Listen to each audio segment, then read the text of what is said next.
Welcome back. If you're just joining us, you're still on the Polity, reaching you live from our Abuja studios. And now, Disability and Inclusion Africa is established to push for an inclusive, sustainable, and transformative society across Africa. And then, when we remove policies or biases or obstacles to opportunity for persons with disabilities, well, the whole world benefits. I'm sure you've read about most of the laws that's been passed now, where most buildings are actually supposed to be checked to see if persons with disabilities have been included or they've been thought about when building certain things. Now, persons with disabilities have been engaged in achieving inclusion in the community, such as through independent living movement with African leaders with disabilities. Now, we'll discuss how persons with disabilities can contribute to the inclusive development of a world where no one is left behind. And now, joining us to talk about this now on Skype is none other than Yinka Olaitan, Executive Director, Center for Disability and Inclusion, Africa. Good afternoon, Yinka. Good morning, good afternoon, Mary. Thank you for having me. How are you? I'm doing fine, are you? Oh, I'm good too. Okay, all right. So safe to just dive into it proper. I'd like us to start with one question that, of course, is bothering on everybody's mind. How are persons with disabilities, how can they contribute to achieving a world where no one is left behind in Africa? Given that, of course, we know that, yes, we know that we're moving forward, but I would always advocate for the fact that nobody is a mediocre and will not settle for less. Can you shed more light on how they've contributed to achieving a world where no one is left behind in Africa, and what your organization is doing, of course, to push for this? Right, thank you, and good afternoon, listeners. Yeah. Tomorrow is International Women's Day, and we're preparing for the normal celebration and the noise. Okay. But beyond the noise, there are a lot of things that we need to really take care of. And I'm so particularly elated about the topic for the International Women's Day tomorrow, which is for this year, which is Investing Women, Accelerate Progress. While we must say that things have changed a little, we must also acknowledge that there are a lot of challenges for women at large. And now to not talk of women with disability. And I will, like people say, when you educate or empower a woman, you educate a nation or empower a nation. Mm-hmm. And when a woman is out of this situation, there's going to be chaos. So I will look at the statistic from 3 industries to actually discuss this.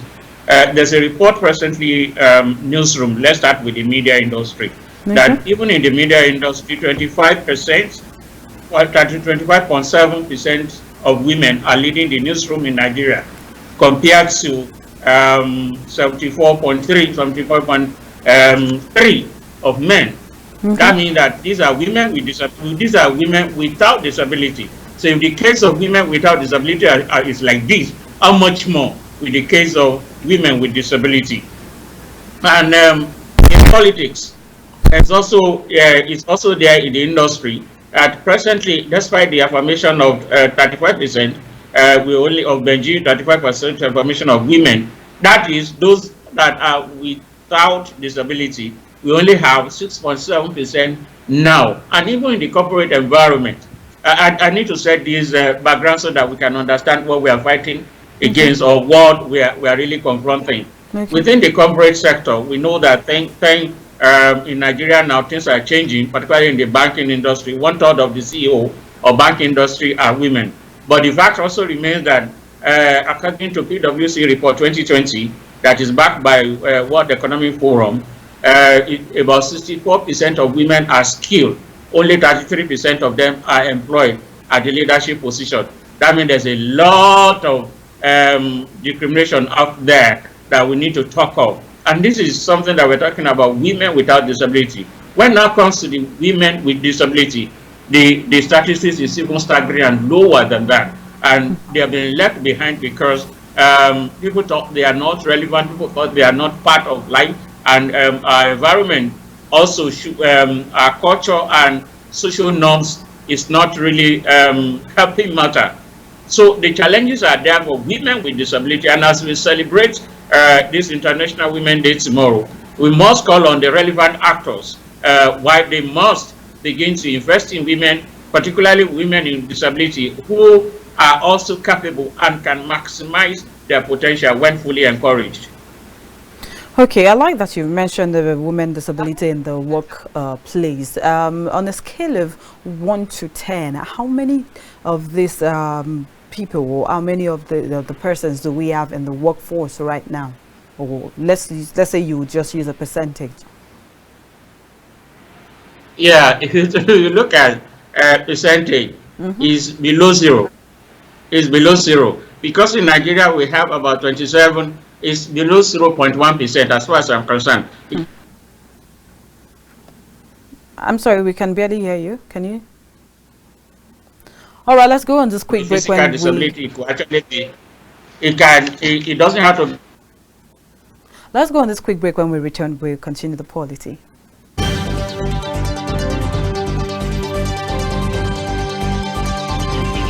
My name is Sheilo BCFR, the Black Comedian of the Federal Republic. I tell you, when it comes to the best of entertainment, the best of news, the best of information, something that is educative, you're right here at the best place to see that. It's Captain TV.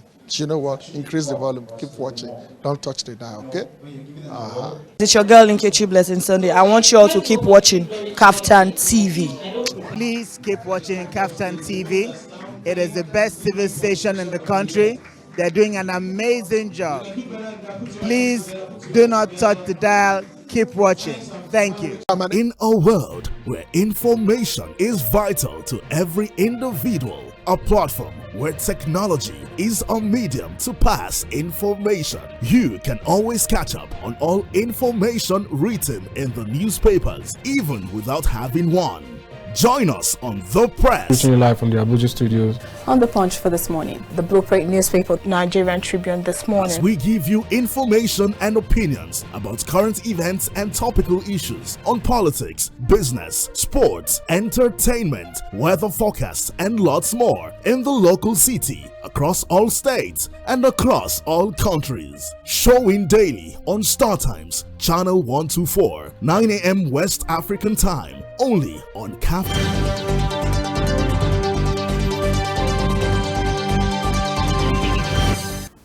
Welcome back. Before we went on that break, we're talking to Yinka Olaitan about media and, of course, women inclusivity in the workforce. Yinka, are you there?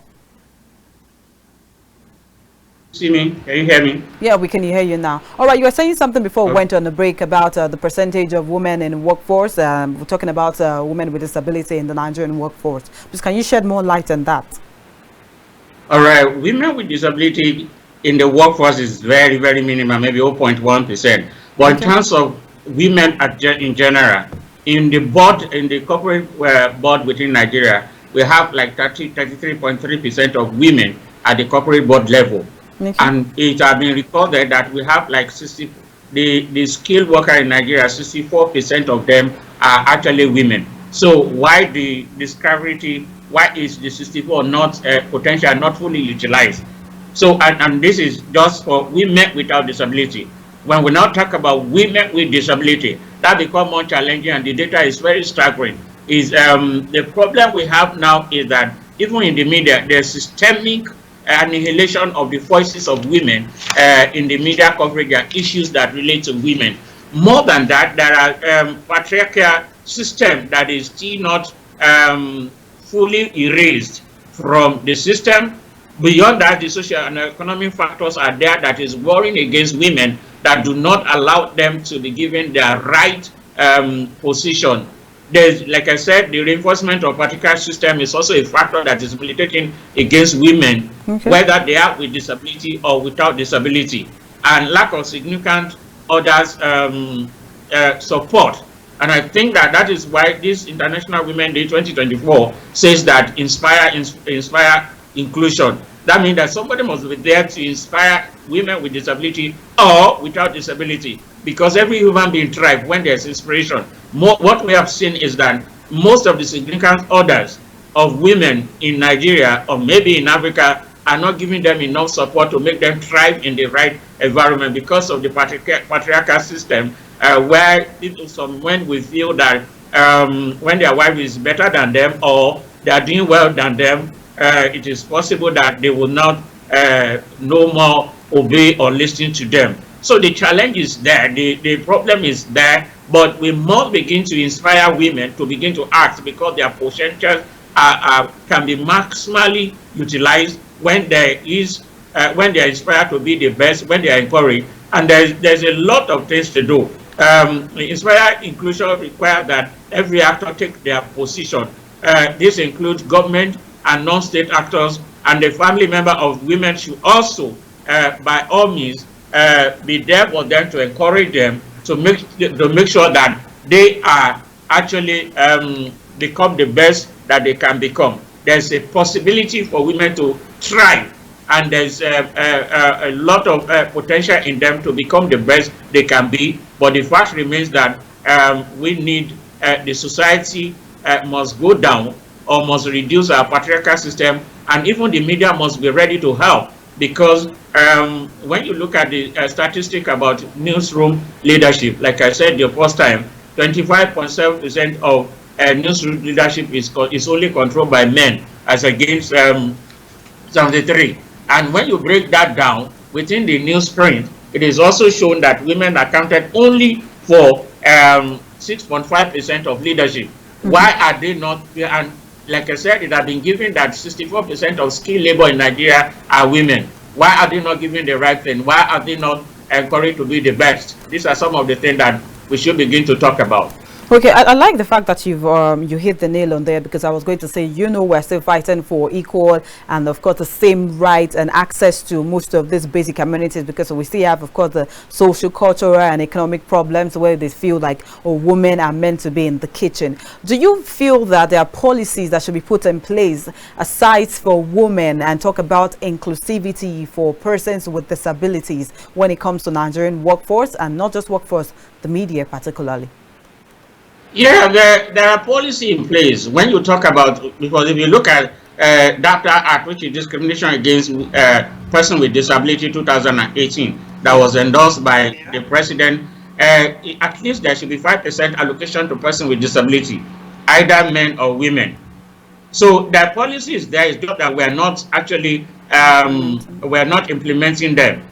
So we must go beyond just having the policy, because if you say that there should be more policy, what's the value of policy that are not implemented? For instance, Nigeria has signed to United Nations Charter Right of Person with Disability. We have signed allegiance to African Charter Person with Disability. It is not about policy, it is about implementation and execution. So if you actually want to get women or person with disability involved in and to maximize their potential, is to bite as much as we speak about what we want to see. So we should go beyond just the policy. Their policy, Nigeria have enough policy, I can assure you. But the thing is, how do we implement? In almost all the states in the Southwest, and almost 21 states has the disability law enacted in their states at the state level. I know that, and out of 36, it's not less than 26 that are enacted the disability law, where it was also stated in most of those disability law that at least 5% of the employment should be reserved for person with disability, male or female. So why is it not taking place? Why is that thing not happening? Why is it not happening? In politics, women are not fully represented. I've just shared the data that we only have 6.7% of women in politics, and these are women that most of them are women without disability. Because of the challenges in politics, not very many women with disability would like to go into politics, because it's hostile to most of the women, especially women with disability. The meeting time and the rigors that it requires, and the amount of money lady and women politicians must also pay to become a candidate is beyond the reach of most people. So we need to go beyond just the policy, as good as that may be. We must go beyond the policy. We must go into execution of such policy that we already have. And we must encourage at the home level, their significant other must encourage them to be the best. That is start from there, because the family is a unit of a nation. If our families are not encouraging, people with children and women with disability, they hide them. It is no longer important. It is important now that nobody should be excluded, because they are really important, that they are human beings with skills if fully encouraged. Thank you very much, Yinka Olaitan. You did perfect justice to that. I must say you've answered all my questions without me even asking some. I'd like you to leave a note with women. Of course, tomorrow we're celebrating International Women's Day. I'd like you to leave a note for women out there, especially women in the media. Thank you, Mercy.